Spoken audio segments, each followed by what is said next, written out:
ትንሽ እ የሚፈጥር ነገር ስላለ ኮሜንት ላይ በእንግሊዝኛ የሚጽፍ ሰው እንዳይኖር ከመጀመሪያ አይ በፊት ነው አይከፈትም ኮሜንቱ። እኔ እና አንቺ አውርተን እስከምጨርስ እኛ ቤት የተለመደ ስለሆነ ነው ኮሜንቱን አንከፍተውም እና በነፃነት እነዚህም ቪዲዮዎች ላይ እናያቸው የነበሩት ጉዳዮች የሆኑ አንዳንድ መከፋቶች፣ አንዳንድ ማዘኖች፣ በጣም ደግሞ አልፎ አልፎ ተስፋ መቁረጥ ስሜት ምናምን እንመለከታለን እና ሳምሪ እህታችን ኦርቶዶክስ እህታችን ሆና የቅዱስ ገብርኤል የመልአኩ ወዳጅ ሆና የገብርኤል ልጅ ሆና ምንድን ነው የተፈጠረው የሚለውን ነገር እስቲ ቴክ ዩ ታይም የምትፈልጊውን ያክል ደቂቃ ውሰጂና ንገሪ።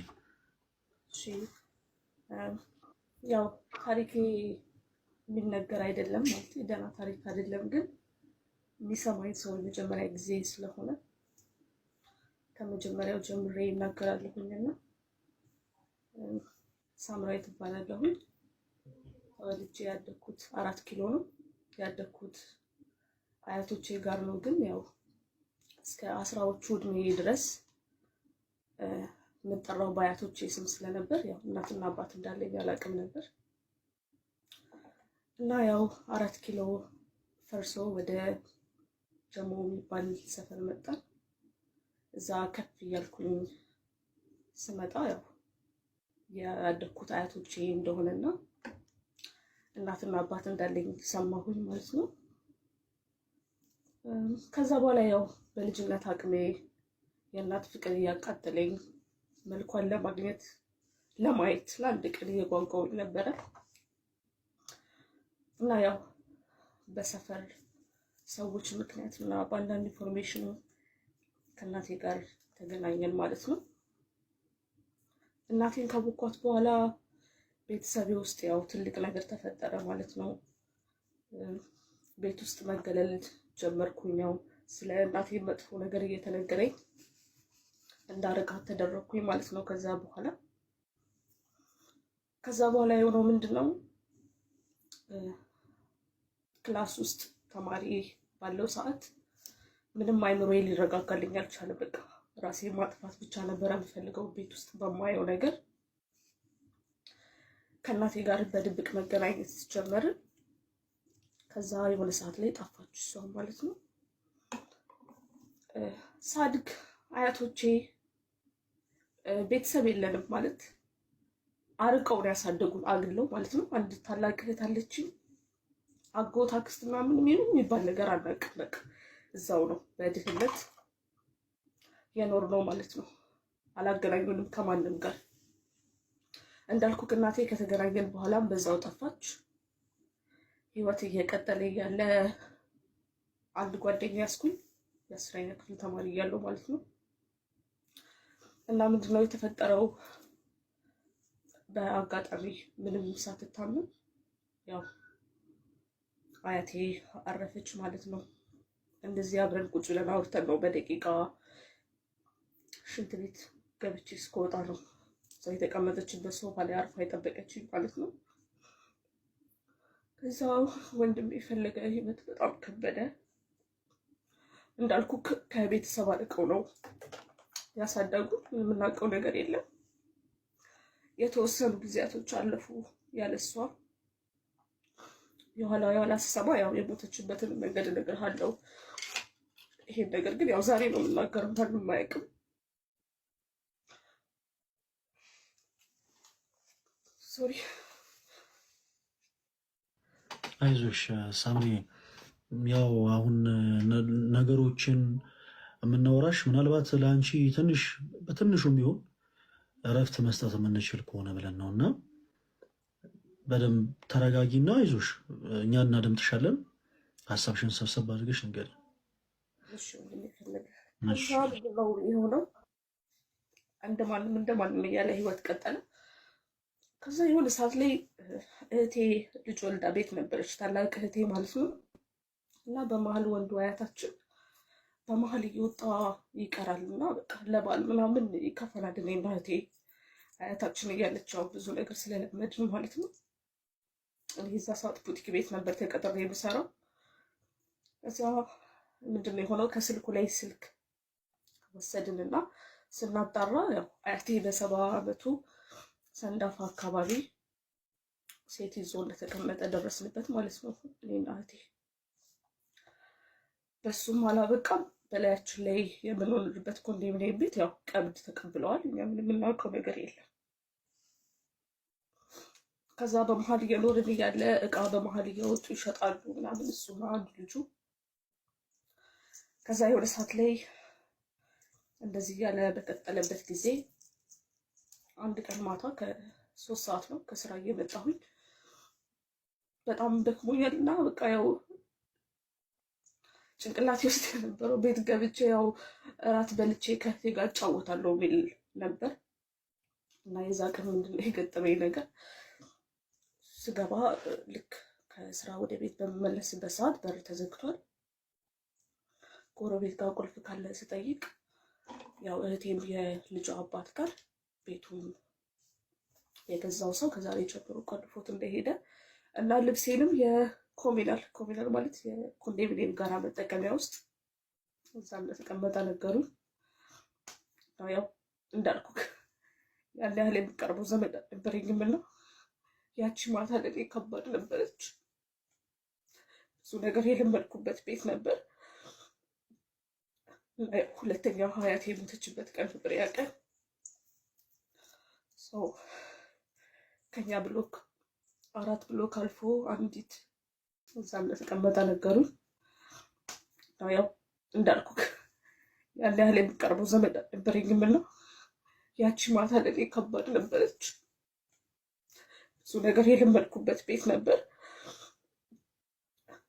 ሁለተኛው ሀያት የሞተችበት ቀን ነበር ያ ቀን። ሰው ከኛ ብሎክ 4 ብሎክ አልፎ አንዲት አብራኝ ተማሪች ጓደኛዬ ቤት አረፍኩኝ እዛ ቀን ማታ። ከዛ አያቴ በእኔና በእህቴ አካውንት የተወሰነ ብር እንዳስገባ 75 ሺህ ብር ገባልኝ ለኔና ለእህቴ። 20 ምናምን ዓመት የኖርንበት ቤት እንዳልኩ ያው በስማቸው ነው የምንጠራውና የልጅ ልጅ ናቸው ምናምን ብለው ደብዳቤ ያስገብተው ያ ነገር ተፈጠረ። ከዛ በኋላ ያው ጓደኛስ ቤት እስከ መቼ ይቆያለሁ ብዬ ያው እየሰራው በምቆይበት ሰዓት እንዳልኩ አብሮኝ ከነበረው ጓደኛዬ ጋር የዚህ ሀገር ዜጋ አልነበረም፣ ሀገር አልጠቅስም እና ከዛ ልጅ ጋር ያው ጀመርን ግንኙነታችን እንደጠበቀ።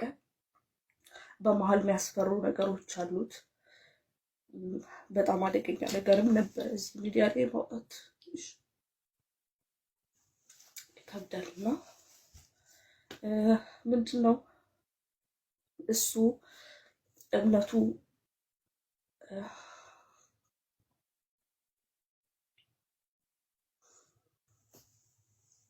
ክርስቲያንም አይደለም፣ ፕሮቴስታንትም አይደለም፣ እስልምና ተከታይም አይደለም። ምንድነው የጥልቁ ጨለማ ወይም 666 ኢሉሚናቲ የምንለው አባል ነበር ማለት ነው። እና ያው ከዛ በኋላ የውጭ ፕሮሰስ ለኔ ጀመረልኝ ምናምን አማራጭ ስላልነበረኝ ከኔም አልፌ ያው ፈጣሪን ለመካድ ተገደድኩኝ ማለት ነው። እና ያም በሚሆንበት ጊዜ እኔ ጥልቅ ብዬ አይደለም የገባሁት። ያው እሱ የሚለኝን ነገር ብቻ ነበር የምስማማ የነበረው። ከዛ ሰርተፊኬት ምናምን አሰርቶልኝ ምናምን በቃ ሙሉ ነገር ጨርሶልኛል። ሰርተፊኬት ማለት እዚህ አባል ውስጥ ስትገባ የሚሰጥ ሰርተፊኬት አለ። በውስጥ ሽራ አደርግልሃለሁ እና መታወቂያ። ከዛ ያው አንድ ያለኝ ተስፋ የነበረው ፈጣሪ ነበር ማለት የኔም ብለው ሰው ስላልነበር ፈጣሪም እንደ ጓደኛ ነበር ማውራው። ልክ አበቃ። በዚህ ምክንያት ከፈጣሪ ጋር ተራራኩኝ። የሆነ ነገር ሲፈጠር ራሱ በቃ አሁን ላይ እንዴት ነው ጸሎት ለማድረግ ራሱ በቃ በጣም ነው የሚደብረኝ። እሳቀቃለሁ ምስለ ስዕል ራሱ ለማየት ማለት ነው። እና ከዚህ አባል ውስጥ እኔ በማላቅበት መንገድ ነው ሰርተፊኬት ሆና ተሰርቶ የጠበቀኝ። እንግዲህ አስገድደኝ ነበር። አንድ አይንሽን ሸፍነሽ ፎቶ መነሳት አለብሽ ምናምን ይለኝ ነበር፣ ያነሳኝ ነበር። እና ብዙ ነገሮችን ይነግረኝ ነበር። በዚህ አጋጣሚ ኢትዮጵያ ውስጥ በጣም እንደዚህ የምናስባት ኢትዮጵያ አይደለችም አሁን ላይ ያለችው። ብዙ ነገር ይነግረኝ ነበረ። ቤተክርስቲያን ውስጥ ራሱ ሲምቦል ምናምን በድብቅ ገብተው እንደሚያስቀምጡ ምናምን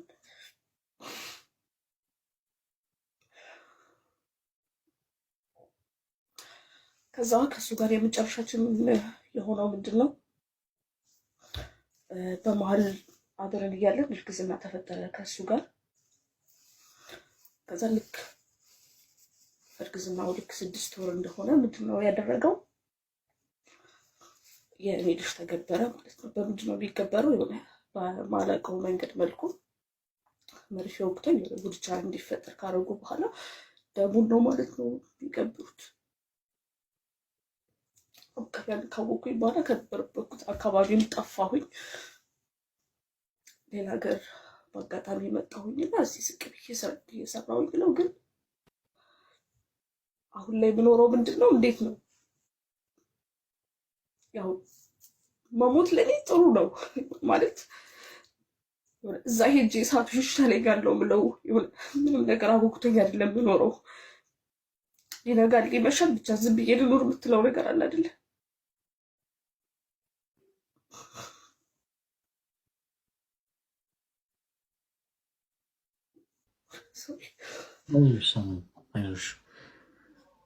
ከባድ ነው ማለት ከሰው ጋር ብትጣላ ሰው ያስታርቃል።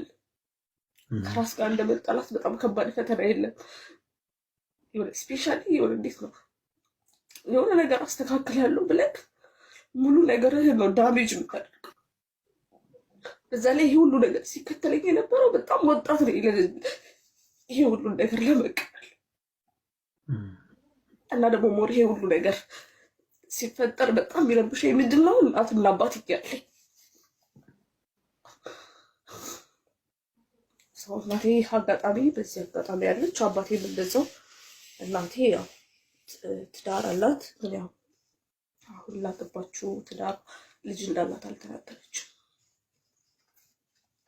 አባቴም እንደዛው በሱ አባት ስም ስለምንጠራ ያው እህቶቼ ናቸው ብሎ ነው ለባለቤቱ ምናምን የሚናገረውና ይህ ሁሉ ነገር ሲፈጠር ማንም ከጎን ያልነበረ እያሉ እንደሌሉ አንዳንዴ ፋሚሊ ሞቶብኛል ማለት ይሻላል። አንድ አክስት ናት ያለችኝ። ግን ያው ይሄ ሁሉ ነገር ዛሬ ለእናንተ ነው የተነፈስኩትኝና ከራሴ ጋር ተጣልቼ ነው ያለሁት። እያንዳንዷ ቀን፣ እያንዳንዷ ሌሊት፣ እያንዳንዷ ሰዓት ለኔ በጣም ከባድ ነች። እውነት የሆነ እንቅልፍ ራሱ ከተኛ የሆነ ብዙ በጣም ረጅም ጊዜ አልፎኛል።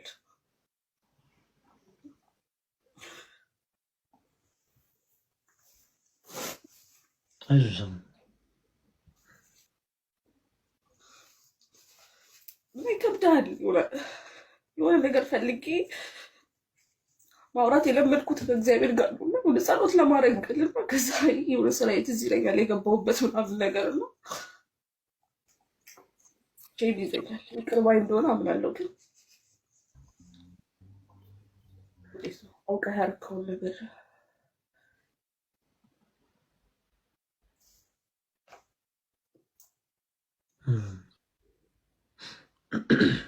አሁን ላይ ዳስ ኖርማል ኖርኩ አልኖርኩ ግድ ሰጥቶኝ አይደለም የምኖረው።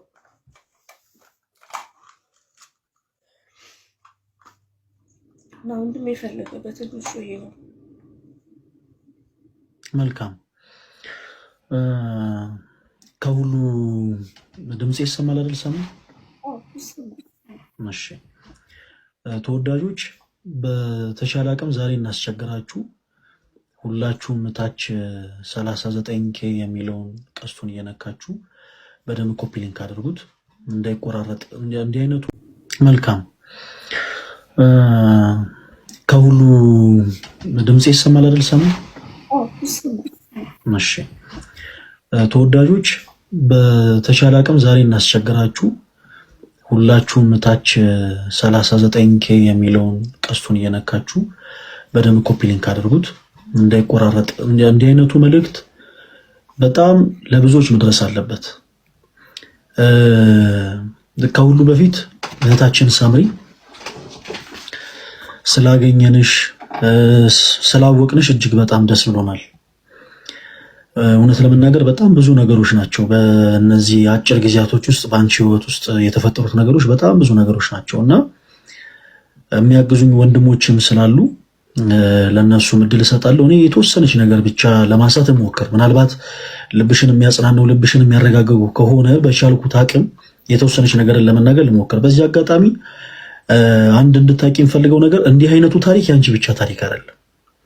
በጣም ብዙ ሰዎች በህይወታቸው አንዳች ነገር ከደረሰ በኋላ በህይወታቸው አንዳች ነገር ከተፈጸመ በኋላ ዘወትር ከህሊናቸው ጋር የሚዋቀሱበት ትልቁ ጥያቄ ምንድነው? እንዲህ አይነቱ ነገር እነሱ ላይ ብቻ የተፈጠረ ይመስላቸዋል። ለምሳሌ የአስገድዶ መደፈር ወንጀል የሚፈጸመባት አንዲት እህት እንዲህ አይነቱ ወንጀል እሷ ላይ ብቻ እየተፈጸመ እሷ ላይ ብቻ እንደደረሰ አድርጋ የምትስል ከሆነ በጣም ከባድ ነው እና ከህሊና ጋር ግጭት ውስጥ ብዙ ሰዎች ይገባሉ። አንቺ አሁን ላይ የደረሰብሽ ችግር አሁን ላይ በህይወትሽ የገጠመሽ ነገር በጣም ብዙ ሰዎች ጋር ያለ ነው። ክርስቲያኖች በዚህ ባለንበት ዘመን አንዳንድ ጊዜ መልካም ነገርን እናድርግ የሚባለው ለዛ ነው። ሰዎች ካጠገባችሁ ሲቸገሩ፣ የሚበሉትን ነገር ሲያጡ፣ የሚሰሩትን ነገር ሲያጡ፣ ህይወታቸው አልቀየር ሲል ብዙ ጊዜ ቶሎ ብለን ከጎናቸው አለመቆማችን እንዲህ አይነት ዋጋ ያስከፍለናል። ብዙዎች አማራጭ አጥተው ልክ ሳምሪ እንዳለችው ወደ ጨለማው ዓለም ማህበር የሚቀላቀሉ ሰዎች አሉ። በተመሳሳይ ደግሞ ወደ ባዕድ አምልኮ የሚጎርፉ በጣም ብዙ ሰዎች አሉ። እንዴ ምንም አሁን እኛ ሌላ ቤተ እምነትን አናነሳም። ራሳችን ጉያችን ውስጥ ያቀፍናቸው በጣም ብዙ ሰዎች አሉ። ልክ እንዲሆኑ ኦርቶዶክስ አማኝ ሆነው የኦርቶዶክስ እምነት ተከታይ ሆነው ቅድስት ቤተክርስቲያናችን ከሃሌ ሁሉ የሆነውን እግዚአብሔር ኤልሻዳይ አዶናይ የሆነውን ጌታ እየሰበከችላቸው ግን ዛሬም ድረስ በጣም በብዙ ነገር ተስፋ ቆርጦ የማይገባ ቦታ በጉልበቶቻቸው የሚንበረከኩ በጣም ብዙ ነፍሳት አሉ። እግዚአብሔር አምላክ ሁላችንም ለንስሐ ሞት ያብቃን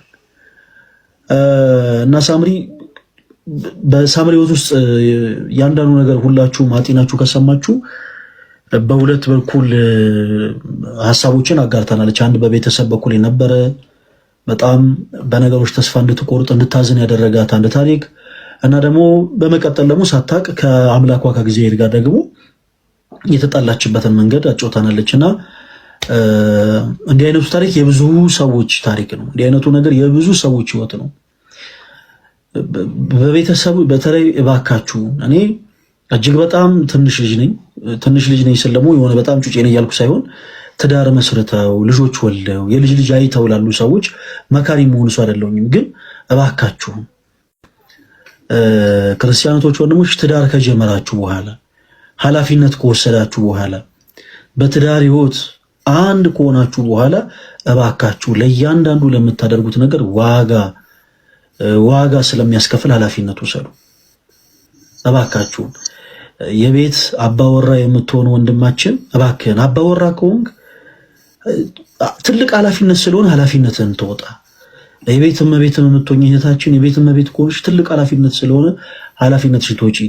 ይህንን የትዳር ህይወት የባረከው የቀደሰው ጌታችን አምላካችን መድኃኒታችን ኢየሱስ ክርስቶስ ነውና እንዲህ አይነት የተባረከ ህይወት ውስጥ ገብተን በማን አለብኝነት ትዳር የምናፈርስ ሰዎች ምን ያክል ልጆች ላይ ፍቺ ምን ያክል ዋጋ እንደሚያስከፍል በዛው በጣም የምትመሩበት ታሪክ ነው ብዬ አምናለሁ።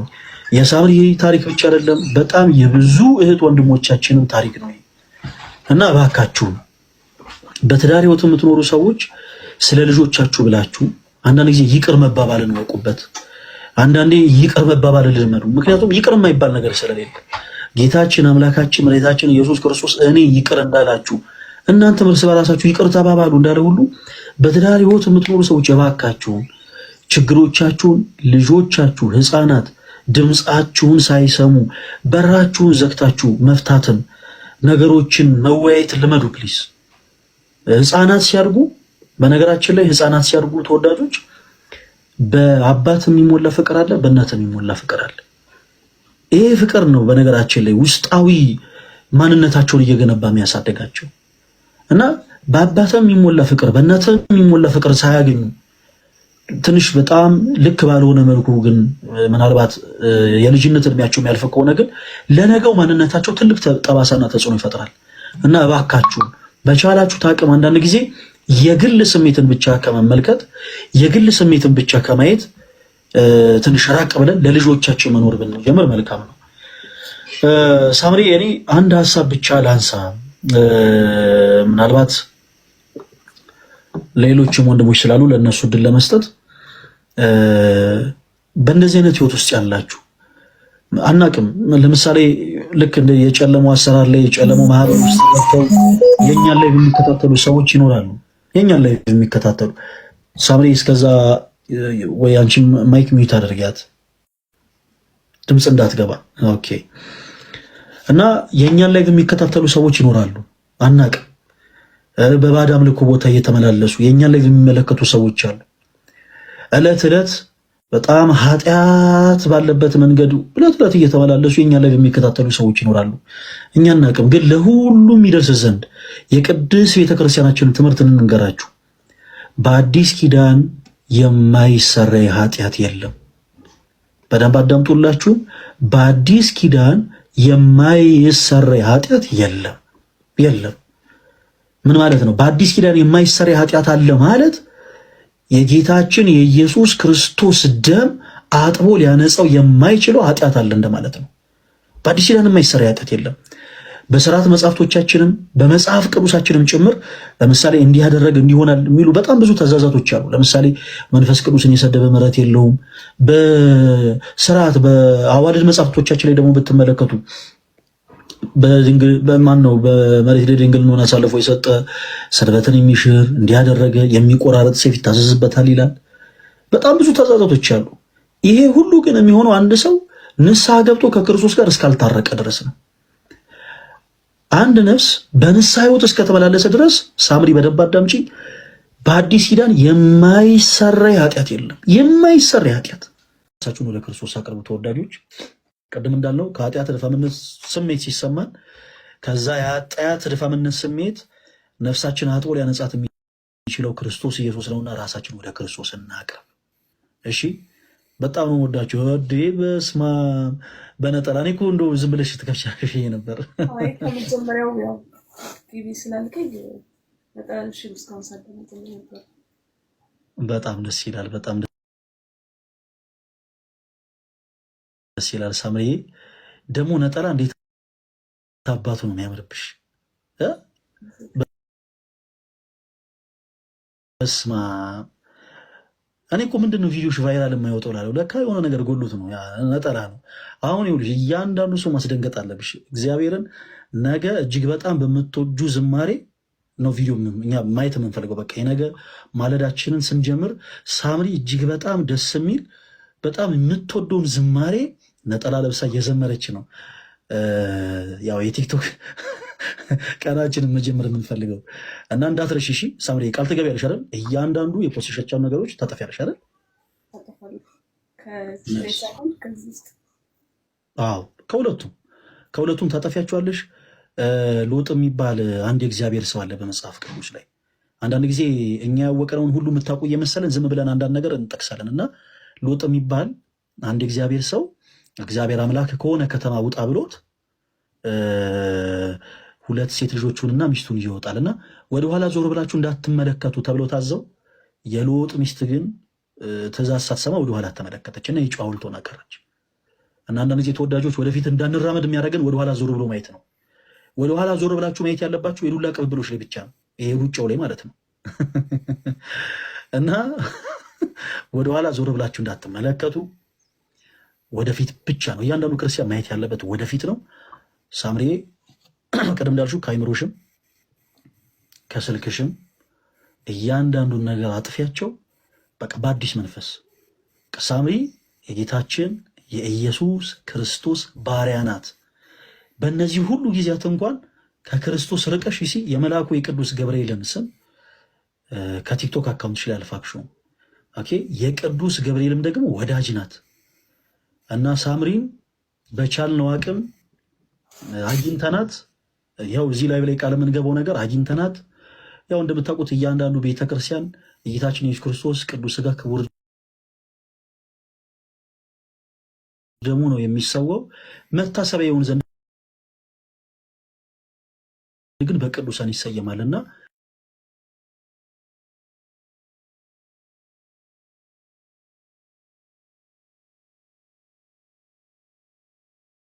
ገብርኤልን ስለምትወደው ቅዱስ ገብርኤል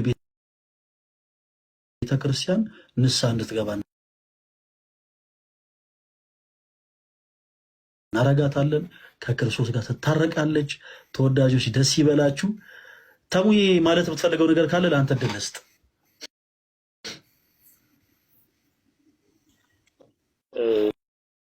ዲያቆን እግዚአብሔር ያክብርልኝ። ሳምሪ በጣም እድለኛ ነሽ ቢባል ድንቅ እናት አለችሽ። ቅድም ፈለገ አንድ ነገር ሲል ነበረ፣ የጭንቋ አማላጅ ይላልና እናታችንን ድንግል ማርያምን እድለኛ ነሽ። እናቱን እናትሽ አድርገሽ እንድትቀበይ ስለተፈቀደልሽ እና ደግሞ አንቺ መገርሚ ሰው ነሽ። መልካም ነገር ሁሉ ላንቺ ስለሚፈቀድልሽ እድለኛ ነሽ እና እኔ አንድ የምወደው መዝሙር አለ። ፈለገ አንድ ነገር ሲል መዝሙር ትሰሪልናለሽ ምናምን ሲል ሚስጥረኛዬ ነሽ የሚል መዝሙር አለ እና የአቤል መክብብ እሱ መዝሙር በደንብ አዳምጠሽው እሱ መዝሙር አንቺ ከፖስትሽ በኋላ እኔ ደግሞ ዲዊት አደርገዋለሁ። እንወድሻለን፣ እኛ ሁላችንም ኦርቶዶክሳውያን እንወድሻለን። አንቺ ድንቅ እህታችን ነሽ። የምንችለው ልንሰጥ የምንችለው አንድ ነገር ነው፣ ፍቅር ነው። ይህን ፍቅር ከክርስቶስ ኢየሱስ የተቀበልነውን ፍቅር ሙሉ ለሙሉ ሳንሰስት እንሰጥሻለን እና እንወድሻለን እህቴ። ተባረክልኝ ዲያቆን ለትሻ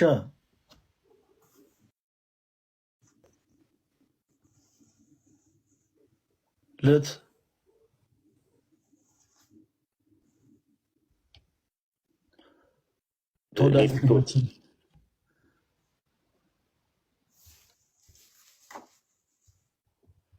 የስ አለው ማለት አልገባኝም። ምንድን ነው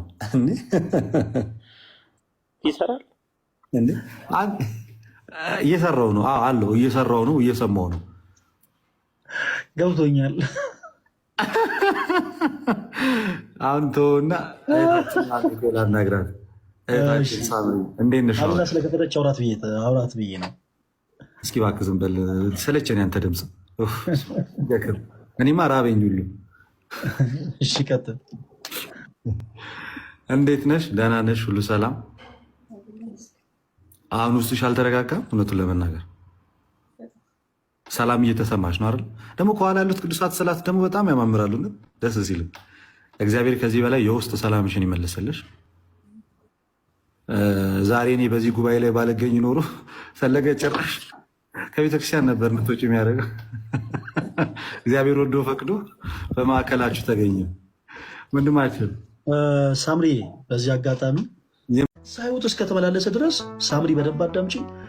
በአዲስ ኪዳን የማይሰራ ኃጢአት የለም። የማይሰራ ኃጢአት ሳምሪ በደንብ ልብ ብለሽ አዳምጪ። እስካሁን ለምን ይመስልሻል በነገሮች አይምሮሽ ረፍት ሊያጣ የቻለው? ምክንያቱም ዓለም የነጠቀሽን ሰላም ልታገኚ የፈለግሽበት ቦታ ሁሉ ትክክል ስላልሆነ ነው።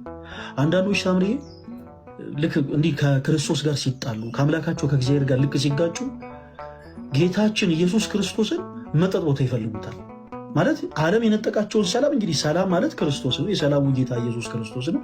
ዓለም የነጠቃቸውን ሰላም መጠጥ ቤት ቁጭ ብለው እየሰከሩ ይፈልጉታል። በስካር ግን ዓለም የነጠቀንን ሰላም አናገኘው። አንዳንዶች ደግሞ ምሽታ ቤት ይፈልጉታል። ዳንኪራ ቤት፣ ጭፈራው ቤት፣ ጩኸቱ ቤት፣ ኮንሰርቱ ቤት ይፈልጉታል። ዓለም የነጠቀንን ሰላም በምንም ተአምር ምሽታ ቤትና የዘፈን ጫጫታ ያለበት የኮንሰርት ቦታ ሊመልስልን አይችልም። ለጊዜው ለተወሰነች ደቂቃ ምናልባት እንጽናና ይሆናል።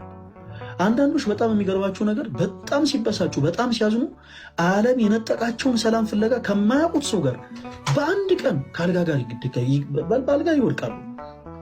ከማያውቁት ሰው ጋር በአልጋ ይጋደማሉ። ስጋዊ ፍትወት፣ ስካር፣ ዝሙት፣ ጭፈራ ዓለም የነጠቀንን ሰላም አይሰጥም። ሳምሪ ዓለም የነጠቀንን ሰላም መልሶ ሊሰጠን የሚችለው የሰላሙ ንጉሥ የሰላሙ ባለቤት ጌታችን አምላካችን መድኃኒታችን ኢየሱስ ክርስቶስ ብቻ ነው። በመጽሐፍ ቅዱስ ላይ ሳምሪ አንድ ነገር ተመልክተሽ ከሆነ ዳዊት የሰራው ኃጢአት በመጽሐፍ ቅዱስ ላይ ተጽፏል። ሁላችሁም በደንብ አዳምጡ ፕሊዝ። ዳዊት የሰራው ኃጢአት እንግዲህ መጽሐፍ ቅዱስ ማለት የአምላካችን የእግዚአብሔር ሕያው ቃል ነው። የአምላካችን እግዚአብሔር ቃል ሆኖ ሳለ ግን ዳዊት የሰራው ኃጢአት በመጽሐፍ ቅዱስ ውስጥ ተጽፏል። ራሳችሁን ጠይቃችሁ አታውቁም? ለምሳሌ ዳዊት ከሰራቸው ከተጻፉ ኃጢአቶች ውስጥ አንዱ ዳዊት በቤተ መንግስቱ ሲመላለስ ኦሪዮን የሚባል የአንድ የወታደሩን ሚስት ይመለከታል። በዓይኑ ትክ ብሎ ከተመለከታት በኋላ ምን ማለት ነው? በስጋዊ ፍትወት ተመኛት እና ማስጠራት፣ ወደ ቤተ መንግስቱ ወሰዳት፣ ወደ እልፍኙ አስገባት፣ ከእሷ ጋር ዘመተ፣ አመነዘረ፣ በፍትወት ወደቀ። ከዛም በኋላ የሰራው ኃጢአት እንዳይታወቅበት ቶሎ ብሎ ኦሪዮንን ከጦር ሜዳ ወደ ቤተ መንግስት እንዲመጣ አደረገው። ኦሪዮን ወደ ቤተ መንግስት መጣ። የዛን ጊዜ ታቦተ ጽዮን ተማርካ የዳዊት ሰራዊቶች በአጠቃላይ ታቦተ ጽዮንን ለማስመለስ ታቦተ ጽዮንን ዳግም ለመመለስ ከየቤቶቻቸው መሳሪያ ይዘው ወጥተው ነበረ እና ኦሪዮንን ከጦር ሜዳ አስጠራው። ስለ ጦር ቦታው፣ ስለ ጦር ሁኔታው እያንዳንዱን ነገር ጠየቀው። ኦሪዮን በጦር ሜዳው ላይ ምን ያክል እነሱ ድል እየተቀዳጁ እንደሆነ ለንጉሥ ዳዊት ነገረው። ከዛን በኋላ ዳዊት ኃጢአቱን ለመደበቅ ሌላ ኃጢአትን መረጠ። ኦሪዮንን ሂድና በል እረፍት አደርጋለሁ። ለምን ይህች ሴት ከጸነሰች እንግዲህ ከማን የጸነሰችው ይባላል። ስለዚህ ከንጉሥ ዳዊት እንደሆነ ይሰማል፣ ኃጢአቱ ይታወቃል፣ ሰው ሁሉ ኃጢአተኛ ሊለው ነው እና ኃጢአቱን ለመደበቅ ብሎ ኦሪዮንን ወደ እልፍኝ ግባ፣ ለዛሬ እረፍት አድርግ፣ ፈቅጄልሃለሁ አሉ። እናም ኦሪዮን ወደ ቤቱ ሄደ። በበነጋታው ንጉሥ ዳዊት በደንብ አዳምጡኝ ፕሊስ። ንጉሥ ዳዊት ኦሪዮን በቤቱ ጣሪያ ስር ገብቶ እንዳደረ እንዳላደረ በወታደሮቹ አስጠይቃል። ወታደሮቹን አስጠርቶ ይጠይቃል እና ወታደሮቹ ወደ ቤቱ እልፍኝ ሳይገባ ከቤቱ ጣሪያ ውጭ ቆሙ። ሌሊቱን ሙሉ እንዳደረ ይነግሩታል እና ዳዊት በጣም ይበሳጭና ኦሪዮንን ያስጠራል። ለምንድን ነው ከቤት ጣሪያ ገብተህ ያላደርከው ሲለው ታቦተ ጽዮን ከመንበሯ ወጥታ ታቦተ ጽዮን በጠላቶች እጅ ተማርካ እንዴት እኔ ከቤት ጣሪያ ስር ገባለሁ? ይሄ በፍጹም አይሆንም አለ። ስለዚህ ዳዊት ኃጢአቱ እንዳይታወቅበት ኦሪዮን በጦር ሜዳ እንዲገደል ደብዳቤን ጽፎ ሰጥቶ ላከው። ክርስቲያኖች ለምንድን ነው ዳዊት የሰራው ኃጢአት ለምንድን ነው በመጽሐፍ ቅዱስ ላይ ተጻፈው? ሳምሪ ለምን ይመስልሻል? እሺ የእኛስ ኃጢአተኞች ነን፣ እኛ እንበድላለን ክርስቶስን፣ ከክርስቶስ ጋር እንጋጫለን። ግን ዳዊት የሰራው ኃጢአት ለምንድን ነው መጽሐፍ ቅዱስ ላይ የተጻፈ ይመስልሽ? በአንድ ምክንያት ነው። በአንድ ምክንያት። እሱም ትልቁ ምክንያት ምንድን ነው መሰላችሁ ክርስቲያኖች? መጥፎ በሆነ ጸጸት ራሳችሁን ከክርስቶስ ኢየሱስ እንዳታርቁ። እኔ እኮ ኃጢአተኛ ነኝ፣ እኔ እኮ በደለኛ ነኝ፣ እኔ እኮ ለቤተ ክርስቲያን የማልገባ ነኝ፣ እኔ እኮ ርኩስ ነኝ፣ አረ እኔ እኮ የቆሸሽኩ ሰው ነኝ፣ እኔ ለስጋው ደግሞ እንዴት አረ አይሆንም እንዴ፣ እኔ ለመቅደሱ ልገባ በፍጹም አይሆንም፣ እኔ ነጠላ ለብሼ ቤተ ክርስቲያን ልገኝ፣ እኔ የቆሸሽኩ ሰው ነኝ የሚል መጥፎ የሆነ ጸጸት በህሊናችሁ መጥቶ እንዳያውካችሁ ነው በመጽሐፍ ቅዱስ ላይ ልበ አምላክ የተባለው ዳዊት የሰራው ኃጢአት የተጻፈው ክርስቲያኖች እንጂ የዳዊት ኃጢአት እኛ የምንማርበት ሆኖ አይደለም የተጻፈው። ወይም ደግሞ መጽሐፍ ቅዱስ የሚተርከው ታሪካቱ አይደለም የዳዊት ኃጢአት የተጻፈው። ልበ አምላክ የተባለው እንኳን ዳዊት ኢማጂን እንግዲህ ማለት እግዚአብሔር አምላክ ዳዊትን እንደ ልቤ ብሎታል። እንደ ልቤ የተባለው ዳዊት እንኳን ኃጢአትን ሰርቷል፣ ጌታውን በድሏል። ግን በድሎ ብቻ አልቀረም፣ በንስሐ ሕይወት በእንባ ታጥቦ ከአምላኩ ከእግዚአብሔር ጋር ታርቋል። ስለዚህ አንዳንድ ጊዜ የሆነ ኃጢአት ስትሰሩ እናንተ ጋር ያለ ብቻ እንዳይመስላችሁ ነው የተቀመጠው፣ እናንተ ጋር ብቻ ያለ እንዳይመስላችሁ። እንደውም አንዳንድ ሰው ከቅዱሳኑም ደግሞ ይልቅና ደግሞ አገልጋይ ሆኑ ሁሉ ለምሳሌ እነ ዲያቆን ዘማርያም፣ እነ ልደተ ቃል፣ እነ ፈለገ አትናቴዎስ ኃጢአት ሁሉ የሚሰሩ የማይመስላቸው ሰዎች አሉ። እኛ እኮ ቆሻሻ ነን እንዴ! እንዴት እኛ እንደ ፈለገ አትናቴዎስ የሚሉ ሰዎች አሉ። በእርግጥ ስለ ትሕትና እኔ እንዴት እንደ ልደተ ቃል እኔ ነጠላ ለብሼ እንዴት እኔ ቤተክርስቲያን እገኛለሁ የሚሉ ሰዎች አሉ። እንዴት እኔ እንደ ዲያቆን ዘማርያም እንዴት በሥርዓተ ቤተክርስቲያን አገባለሁ እንዴ! እኔማ እኮ የቆሸሽኩ ሰው ነኝ የሚሉ ሰዎች አሉ። እኛ ልክ እንደ ፍጹማን የሚመለከቱ ልክ ኃጢአትን እንደማንሰራ በኃጢአት መንገድ እንደማንመላለስ አትሞኙ ክርስቲያኖች። ሳምሪ እንዳትሞኝ፣ አንቺም እንዳትታለይ። ዕለት ዕለት የአምላኮች አምላክ የጌቶች ጌታ የንጉሶች ንጉስ የሆነውን ጌታችን ኢየሱስ ክርስቶስን ምንበድል ሰዎች ነው። ግን ከእናንተ የምንሻለው አንድ ነገር አለ ብዬ ያምናለሁ። ያ ምንድን ነው? ስንበድለው ኃጢአት ስንሰራ ከእርሱ ስንጣላ በንስሐ ሕይወት ታጥበን ራሳችን ከክርስቶስ ጋር እናሳረቃለን። በቃ ጌታችን ኢየሱስ ክርስቶስ ከኃጢአት ሁሉ አጥቦ ማንጻት ስለሚችል ከነድፋችን ወደ ክርስቶስ እንቀርባለን። ወደ ቤተ ክርስቲያን የማይመጡ ሰዎች ጋር ትልቁ ልዩነታችን ያ ነው። አንዳንዶች እዚህ ሶሻል ሚዲያ ላይ ያልገጠሟችሁም ፈለገ አትናቴዎስ ያደረጋትን ነገር ቆይ ዛሬ ላይቭ ገብቼ ነው ነገራችሁ። ልደተ ቃል እግዚኦ እግዚኦ የሰራውን ነገር የሚሉ ሰዎች ገጥሟቸው ያውቁ? ጋይስ ሁላችንም እንበድላለን። ትልቁ ልዩነት ግን በቃ ንስሐ ገብተን ክርስቶስም የረሳው እኛም የረሳነው ኃጢአታችን ያለው እግዚአብሔር የተመሰገነ ይሁን። ሳምሪ ከክርስቶስ ጋር ከክርስቶስ ርቅሻል፣ ከአምላክሽ ከእግዚአብሔር ጋር ተጣልተሻል። ሳታቂው ሳትረጁ ስውት ወደሆነ መንገድ ሄደሻል። ግን መኝኝ እግዚአብሔር አምላክ አሁንም ንስሐን የሚቀበል አምላክ ነው። ክርስቶስ ርቅሻል፣ ከአምላክሽ ከእግዚአብሔር ጋር ተጣልተሻል።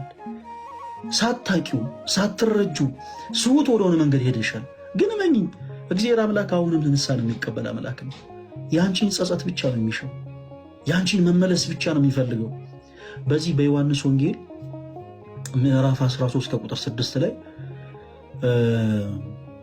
ጌታችን መድኃኒታችን ኢየሱስ ክርስቶስ ማበሻ ጨርቅን ወስዶ የሐዋርያትን እግር ሲያጥብ ጴጥሮስ አንተማ እኔን አታጥበኝም አለው ስለተጠና። ማንን? ጌታችን ኢየሱስ ክርስቶስ። የዚህን ጊዜ ጌታችን ኢየሱስ ጴጥሮስ እኔ ካላጠብኩ አጠራም ያለው፣ እኔ ካላጠብኩ ድል ፈንታ የለህም አለው።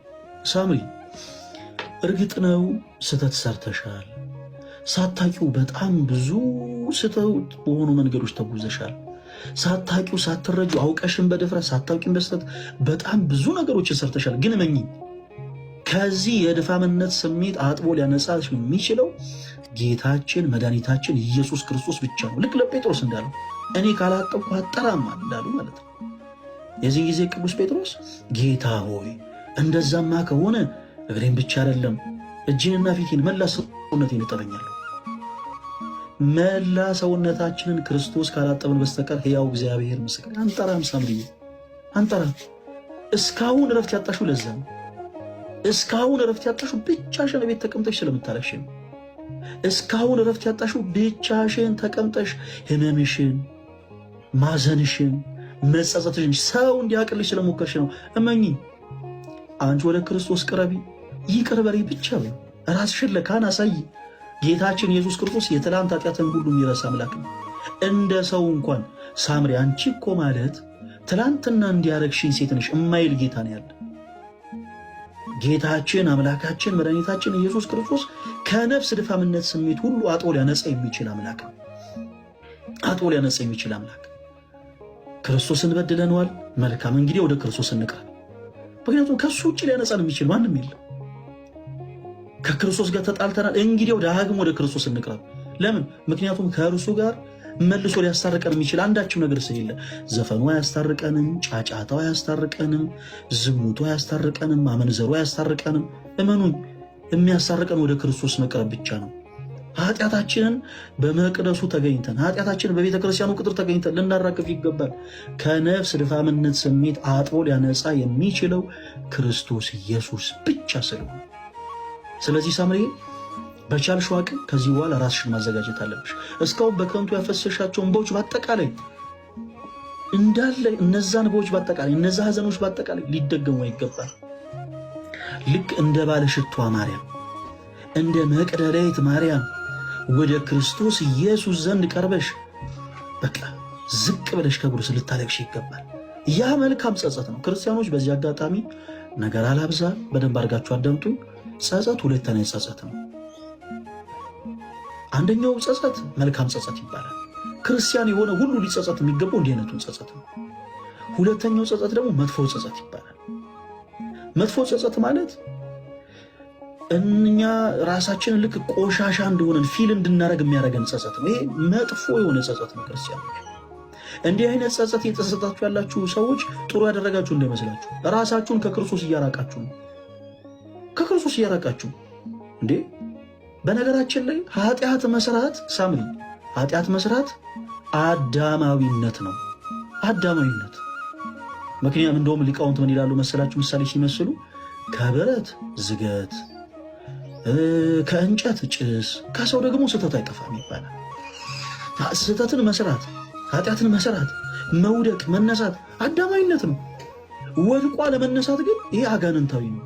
በጣም ልንጠነቀቅ ይገባል። ሳምሪ በጣም ጥንቃቄ ያስፈልጓል። ሰዎችን ቅድም እንዳልነው ከብረት ዝገት አይጠፋም፣ ከእንጨትም ጭስ አይጠፋም፣ ከሰውም ስህተት አይጠፋም። አገልጋይ ሆኖ ሰው በገንዘብ ሊታማ ይችላል፣ ሊሰርቅ ይችላል። አገልጋይ ሆኖ ሰው ሊያመነዝር ይችላል። ምዕመን ሆኖ ሰው ሊዘሙት ይችላል፣ ነፍስ ሊያጠፋ ይችላል።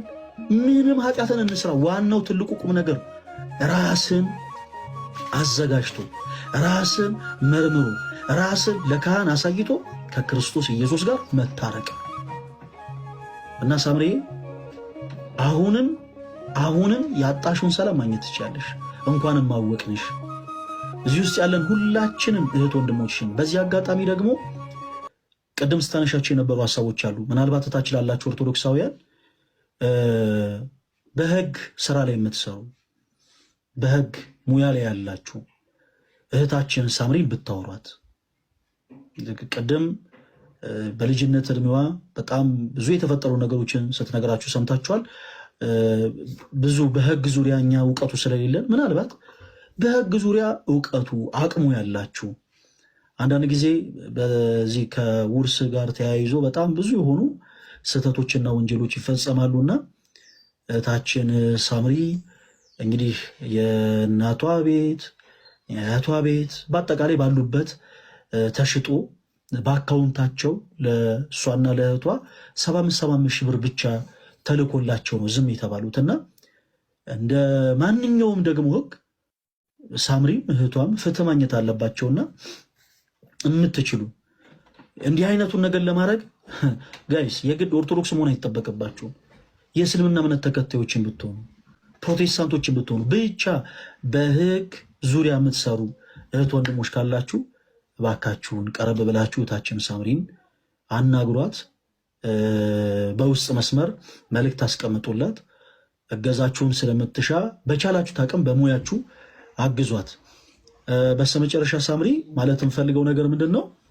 ጌታችን አምላካችን መድኃኒታችን ኢየሱስ ክርስቶስ ሳምሪ ይወድሻል፣ በጣም ይወድሻል።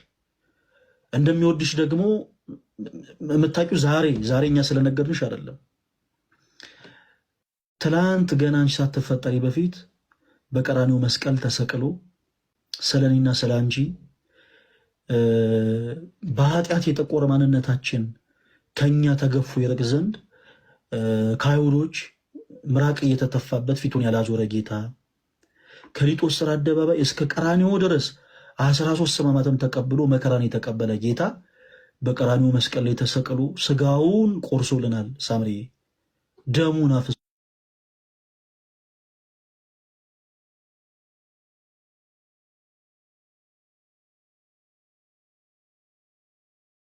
ክርስቶስ ሳምሪ ዛሬም ይወድሻል። በምንም ባንዳች እንዳትጨነቂ። ክርስቶስ ኢየሱስ ማለት እንደ ምድራዊ ሰዎችን የሚታዘብ ሰዎችን የሚቀይም አይደለም። ይልቁኑ በጥፊ ለጸፉት ምራቅ ለተፉበት ከሊጦስጥራ አደባባይ እስከ ቀራንዮ ድረስ 13 አይነት ሕማምን እንዲቀበል አድርገው እያንገላቱ ወዲያ ወዲህ እያረጉ እያዳፉ የወሰዱትን የሾህ አክሊል አቀዳጅተው በእንጨት እየጎተቱ ራሱን ያደሙትን እጆቹን በገመድ ወጥረው በችንካር የቸነከሩትን ነፍሳት ሁሉ ሳይቀር የማር አምላክን ያለን ሳምሪ የማር አምላክን ያለን ስህተት ሰርተሻል። አዎ በቃ ከአንቺ የሚፈልገው ትልቁ ነገር ምንድነው መሰለሽ ሳምሪ? አውቀሽን በድፍረት የሰራሽውን ሳታቂን በስተት የሰራሽውን ኃጢአት ወደ ክርስቶስ ዘንድ ቀርበሽ ጌታዬ ኢየሱስ ክርስቶስ ይቅር በለኝ በይው፣ ይቅር በለኝ በይው። በቤተ ክርስቲያናችን ከቅዳሴም ከኪዳንም ጸሎት በኋላ ጸሎት ሲደረግ ሰብታችሁ ከሆነ ካህናት የሚያደርጉት ጸሎት እኔ ልቤን ሐሴት ይሞላዋል። ክርስቲያኖች በእውነት ኦርቶዶክስ በመሆናችሁ ደስ ይበላችሁ በጌታ። ልክ የኪዳንም ጸሎት ካለቀ በኋላ ቅዳሴ ጸሎት ካለቀ በኋላ ካህናት ሁሉንም ሕዝብ ሲባርኩ እንደዚህ ይላሉ። ጌታችን አምላካችን መድኃኒታችን ኢየሱስ ክርስቶስ የካህናት አለቃ ለአባቶቻችን ለሐዋርያት በምድር ያሰሩት በሰማይ የታሰረ ይሆን ዘንድ በምድር የፈቱት በሰማይ የተፈታ ይሆን ዘንድ ስልጣነ ክህነትን የሰጣቸው ከልጅነት እስከ እውቀት አውቃችሁ በድፍረት ሳታውቁ በስተት በመዓልት በሌሊት በሐልዮ በነቢብ በገቢር የሰራችሁትን ኃጢአት የማይሰራ ኃጢአት እግዚአብሔር ይፍታ ይላል። ጌታ ሆይ ምን አይነት ጸሎት ነው? ምን አይነት ጸሎት ነው ጋይስ? እውነት ኦርቶዶክስ በመሆናችሁ ልትኮሩ ይገባል። ስለ እውነት ነው ብላችሁ አይሽ ሳምሪ በቅድስት ቤተክርስቲያናችን ስለ እያንዳንዱ ነፍሳት እንኳን ጸሎት ሲደረግ ሳናቅ ለሰራነው ነገር ብቻ አይደለም ክርስቶስ ይቅር የሚለው አውቀንም በድፍረት ለሰራነው ነገር አውቀንም በድፍረት የሰራነው ሳናቅም በስተት የሰራነው በመዓልትም ይሁን በሌሊት በሐልዮ በማሰብ በነቢብ በመናገር በገቢር በማድረግ የሰራነውን እያንዳንዱን ኃጢአታችንን ይቅር የሚል አምላክን ያለን ሳምሪና ደስ ይበልሽ። ይሄ ውስጥሽ ያለው ሐሳብ ውስጥሽ ያለው ስሜት እንዲሁ ፈርቶ እንጂ ክርስቶስ አንቺ ንስሐ በገባሽበት ቅጽበት ልብሽ በተጸጸተበት ቅጽበት ይቅር የሚል አምላክ ነው። ሁለት ነገሮችን ብቻ ላንሳልሽና ይብቃኝ።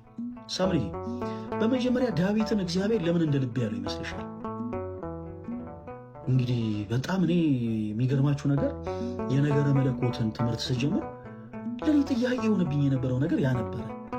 እንዴት ዳዊት እንደ ልቤ ተባለ? እንዴት? በጣም ከብዙ ሴቶች ጋር በፍትወት የወደቀ በጣም ብዙ ኃጢአትን የሰራ ሰው ነበረ ዳዊት እና ልበ አምላክ እንዴት ተባለ ብዬ ስጠይቅ አንድ የአዲስ ኪዳን ትርጓሜ መምህር ነበሩ መለሱልኝ። በእርግጥ ነገሩን አለማስተዋሌ እንጂ ግልጥ ነው ሐሳቡ። እንደምታውቁት ብዙ ቅዱሳን አሉ ከልጅነታቸው ጀምሮ ስለ ክርስቶስ ኢየሱስ የተጋደሉ ልክ ቅዱስ ኤፍሬም እንዳለው ሰማዕታት በእውነት የዚችን ዓለም ጣዕም ናቁ፣ ደማቸውን ስለ ክርስቶስ አፈሰሱ፣ ስለ መንግሥተ ሰማያት ብለው መራራ ሞትን ታገሱ እንዳለ እነ ሕፃነ ቂርቆስ ከእናታቸው ማኅፀን ጀምረው ሲወጡ ፈቃዳቸውን ሁሉ ለክርስቶስ ያደረጉ ገና በሕፃንነታቸው ስለ ጌታችን ኢየሱስ ክርስቶስ ሰማዕትነትን የተቀበሉ ቅዱሳን አሉ። በጣም ይገርማል። እነሱ እግዚአብሔር አምላክ እንደ ልብ ያላላቸው እነ ጻድቁ አባታችን አቡነ ተክለ ሃይማኖት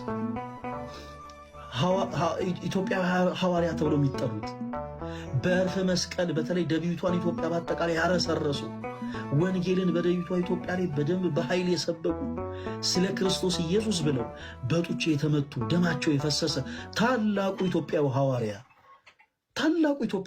ጻድቁ አባታችን አቡነ ተክለ ሃይማኖት እንደ ልብ ያልተባለ ከልጅነታቸው ጀምሮ ራሳቸውን ለሥጋዊ ፈቃድ ሳያስገዙ ፈቃዳቸውን ለክርስቶስ አድርገው የኖሩ አባት ናቸው። ግን እሳቸው እንደ ልብ ያልተባሉ ሌሎችም ቅዱሳን እነ ቅድስት አርሴማ፣ ሌሎችም እነ ጴጥሮስ፣ እነ ጳውሎስ፣ እነ ማቴዎስ፣ እነ ማርቆስ፣ እነ ዮሐንስም ጭምር መጥምቀ መለኮት ቅዱስ ዮሐንስ በእጆቹ መለኮትን ያክል እሳት የዳሰሰው ያ ቅዱስ እንደ ልብ ያልተባለ ወንጌላዊ ዮሐንስ፣ ታዎሎጎስ፣ ወልደ ነጎድጓድ፣ ፍቁረ እግዚ፣ የመስቀሉ ድንቅ ሐዋርያ ተብሎ የሚጠራው ሳምሪ ያ ትልቅ ሐዋርያ። በነገራችን ላይ በጣም የሚገርማችሁ ነገር እንደ እርሱ ከዘፍጥረት እስከ ዮሐንስ ራእይ እንደ ወንጌላዊ ዮሐንስ ሰማያዊ ምስጢርን ያየ የተመለከተ የለም። ግን እሱ እንኳን እንደ ልብ ያልተባለ እንዴት ነው ዳዊት እንደ ልብ የተባለው ስንል በጣም በሚገርም ሁኔታ ዳዊት በእያንዳንዱ ኃጢአቱ ለሰራው ለእያንዳንዱ ኃጢአት ንስሐ ይገባ ነበር። እግዚአብሔር አምላኩን ይቅር በለኝ ይለው ነበር። ለእያንዳንዱ ኃጢአቱ እግዚአብሔር ከኛ የሚፈልገው ያንን ስለሆነ እግዚአብሔር ከኛ የሚፈልገው ጸጸትን ስለሆነ ዳዊት ለኔ እንደ ልቤ ነው አለ። ዳዊት ለኔ እንደ ልቤ ነው። ሳምሪ እግዚአብሔር አሁንም ካንቺ የሚፈልገው ያንን ነው፣ ጸጸትን ብቻ። እግዚአብሔር ከኛ በጣም ናፍቆ የሚፈልገው ያንን ነው። አይደንቅ? እንደ ሰው ልጅ እግዚአብሔር የሚቀየመን ቢሆን ኖሮ አስቡት።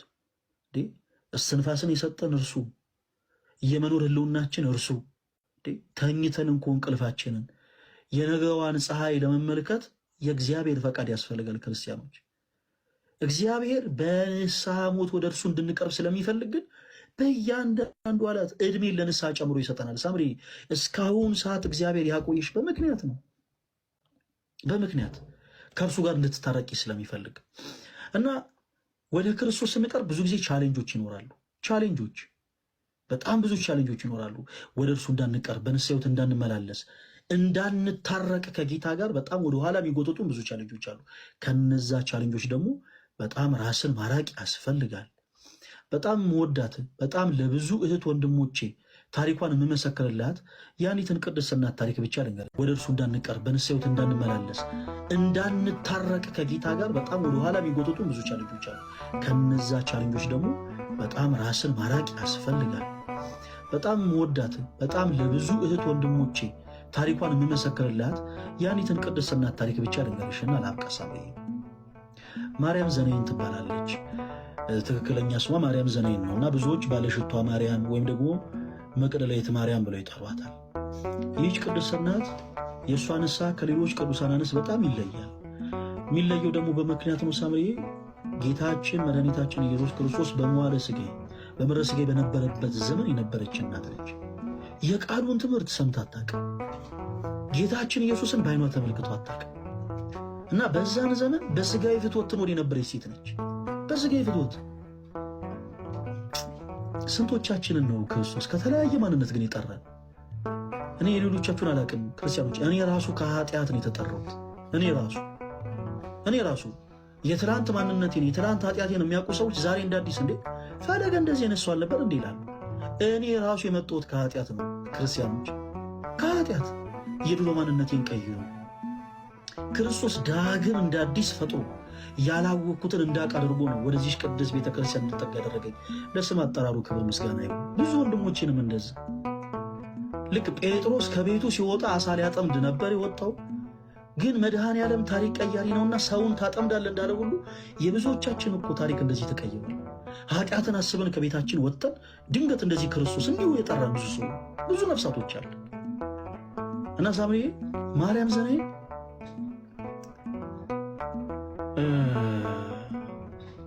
ረዥም ጊዜ በሥጋዊ ፍትወት ከኖረች በኋላ አንድ ቀን ራሷን በመስታወት ተመለከተች። በመስታወት እና ለእያንዳንዱ ሕዋሳቶቿን እያለቀሰች ወቀሳን አቀረበች። እናንተ ዓይኖቼ ነገ እኮ ፈሳሾች ናችሁ። እናንተ ውበቶቼ ነገ እኮ ጠፊዎች ናችሁ። እናንተ ጉንጮቼ ነገ እኮ ወዳጆች ናችሁ። እናንተ ፀጉሮቼ፣ እናንተ ቅንድቦቼ ነገ እኮ ረጋፊዎች ናችሁ እያለች ለእያንዳንዱ ሕዋሳቶቿ ወቀሳን አቀረበች እና በጣም አምርራ አለቀሰች። እጅግ በጣም አምርራ እጅግ በጣም አብዝታ ከማልቀሱ የተነሳ ሳምሪ የማርያም ዘነይ ሽፋሽፍቶቿ እስከሚጠቁሩ ዓይኖቿ እስከሚቀሉ ድረስ ነበር ያለቀሰችው። በነገራችን ላይ ኃጢአቱ ትዝ ብሏችሁ አልቅሳችሁ ታውቃላችሁ? እመኑኝ እንደናንተ እድለኛ ሰው የለም። እመኑኝ እንደናንተ እድለኛ ሰው የለም። ለምን እንደሆነ ነገራችኋለሁ። ማርያም ዘነይን ኃጢአቷ በአጠቃላይ ትዝ ብሏት አለቀሰች፣ አነባች፣ አንድ ነገር አሰበች። ሳምሪ አሁን የማርያም ዘነይና የአንቺ ልዩነት እዛ ጋር ነው። ማርያም ዘነይንም ረዥም ዓመት ጌታ ኢየሱስ ክርስቶስን በቃ ስትበድል ኖራለች። ጌታ ኢየሱስ ክርስቶስን ክዳ ኖራለች። በሥጋዊ ፍትወት ወድቃለች። ኦኬ ሶ አሁን ላይ ያ የቀድሞ ኃጢአት በአጠቃላይ ትዝ አላት። ሰው አንድ ነገር አሰበች። ያ ደግሞ ምንድን ነው? ሽቶ ገዝታ ወደ ክርስቶስ ዘንድ ቀርባ በእንባዋ የጌታችን የኢየሱስ ክርስቶስ እግሩን አጥባ ከእግሮች ስር ወድቃ ጌታ ኢየሱስ ክርስቶስ ይቅር በለኝ ማለትን ፈለገች። እናም እንዳሰበች ተነሳች። ሳምሪ እንዲህ አይነት እርምጃ ይፈልጋል የንስሐ ሕይወት። ተጸጽተናል፣ አዎ፣ ግን አንድ እርምጃ ይፈልጋል። ራስን ለካህን ማሳየት፣ ወደ ክርስቶስ መቅረብን ይፈልጋል የንስሐ ሕይወት። እና ማርያም ዘነይን ተነሳች፣ ወደ አንድ ሽቶ ነጋዴ ዘንድ ቀረበች እና ያንን ሽቶ ነጋዴ ጠየቀችው ሽቶ እንዲሰጣትና ያ ሰው በቀድሞ ማንነቷ ነው የሚያውቃት። ሳምሪ እመኚ፣ አንቺ በንስሐ ሕይወት ልትመለሺ ስትሞክሪ፣ ከክርስቶስ ጋር ልትታረቂ ስትይ፣ ልክ ክርስቶስ አምላካችን እግዚአብሔር የሰዎችን አንደበት ተጠቅሞ አንቺን ሲያጽናና እንደነበረ ሁሉ ጥንተ ጠላታችንም ደግሞ ሰይጣን የሰዎችን አንደበት ተጠቅሞ ከንስሐ ሕይወት እንድትርቂ፣ ወደ ንስሐ ሕይወት እንዳትመለሽ የቀድሞ ማንነትሽን የሚያውቁ ሰዎች ደግሞ ከመጀመሩ ነው ሳምሪ ደግሞ ነጠላ ለባሽ ሆንሽው። እኛና ቅሽ የለ አንቺ ክርስቶስን እኮ እንዲያው ክደሽ የነበርሽ ሰው ነሽ፣ አንቺ እኮ ከእግዚአብሔር ጋር ተጣልተሽ እኮ የነበርሽ ሰው ነሽ እያሉ አንቺ ማሸማቀቅ የሚፈልጉ ሰዎች ይመጣሉ።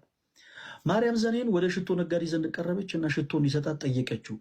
ያ ባለ ሽቶ ቀለደባት፣ ቀጸበባት። ማርያም አይኖችሽ ጠቁሯል አላት።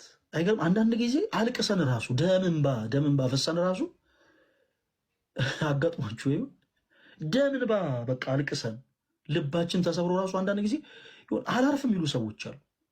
የናንተ ጸጸት፣ የናንተ ማንባት፣ የናንተ ማዘን ከምንም የማይቆጡ ሁሌ እንደ ድሮ ማንነታችሁ በቃ እንደ ድሮ ማንነታችሁ አድርገው መሳል የሚፈልጉ ሰዎች አሉ። እና ማርያም ዘኔን ላይ ቀለደባት። ማርያም ከምትወጃቸው ወንዶች መካከል አንዱ ሞተ እንዲህ አላት። ይሄ ማርያም ዘኔን ግን የመጣችው ልቧ ተነክቶ ነው። እስከ ዛሬ ድረስ የሰራችው ኃጢአት በአጠቃላይ ተገልጾላት ነው። ጌታ ኢየሱስ ክርስቶስን በድዬዋለሁ ብላ ነው። አንድ ነገር እንደው ይዤ ልሂድ ብላ ነው ሽቶ ልትገዛ ሄደችው እና ቀለደባት። ወደ ክርስቶስ እንዳትቀርብ ትልቁ ፈተና ተጋረጠባት እና ማርያም ዘኔን የሚደንቅ መልስ መለሰች። በተለይ እህቶቼ በክርስቶስ ፍቅር በጣም እወዳችኋለሁ። ከነበራችሁበት ማንነት ነፃ መውጣት ስትፈልጉ በእመቤቴ በቃ ልክ እንደ ማርያም ዘኔን እንድትሆኑ ፈልጋለሁ።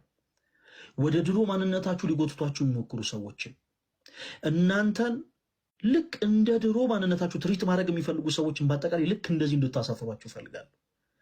ማርያም ዘኔንን ያሰው ማርያም ከምትወጃቸው ወንዶች መካከል አንዱ ሞተ እንዴ? ምን ሆነሽ ነው ያለቀሽው አላት። የዚህን ጊዜ ማርያም ዘኔን እውነት ነው እጅግ በጣም ከምወዳቸው አብልጬም ቦታ ከምሰጣቸው ሰዎች መካከል አንዱ ሞቷል፣ እርሱም ኃጢአቴ ነው፣ አሁን ልቀብረው እየሄድኩ ነው አለች። እርሱም ኃጢአቴ ነው፣ አሁን ልቀብረው እየሄድኩ ነው። ምን አይነት ድንቅ መልስ ነው! እውነትም ኃጢአቷን ቀበረችው። ሽቷን ይዛ ሄደች። ስቅስቅ ብላ